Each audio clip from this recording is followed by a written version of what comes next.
न तेल लगे न बाती हो, मन मंदिर में सतगुरु लसुमर ले आती जाती हो। माया के मेला 4 दिन के, नाम के जोत जगा ले आती जाती हो।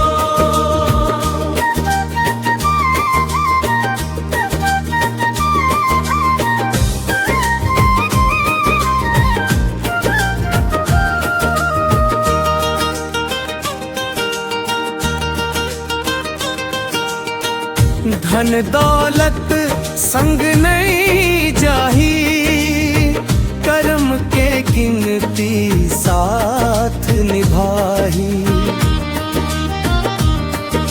सतगुरु के वचन ला अपना ले,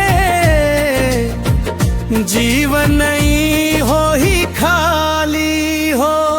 न तेल लगे न बाती हो, मन मंदिर में सतगुरु लसुमर ले आती जाती हो।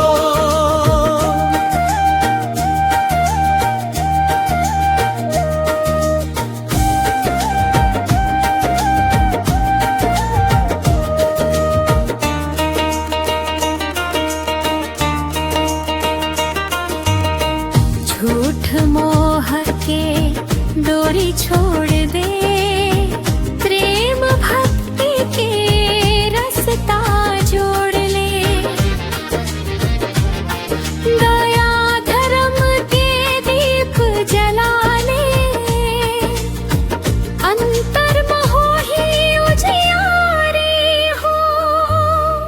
सांस सांस मनाम बसा ले, मन के मैला दूर भगा ले। सतगुरु चरण में शीश नवा ले, मिल ही सुख अपार हो। मुखड़ा समापन न तेल लगे न बाती हो, मन मंदिर में सतगुरु लसुमर ले आती जाती हो। माया के मेला 4 दिन के, नाम के जोत जगा ले आती जाती हो।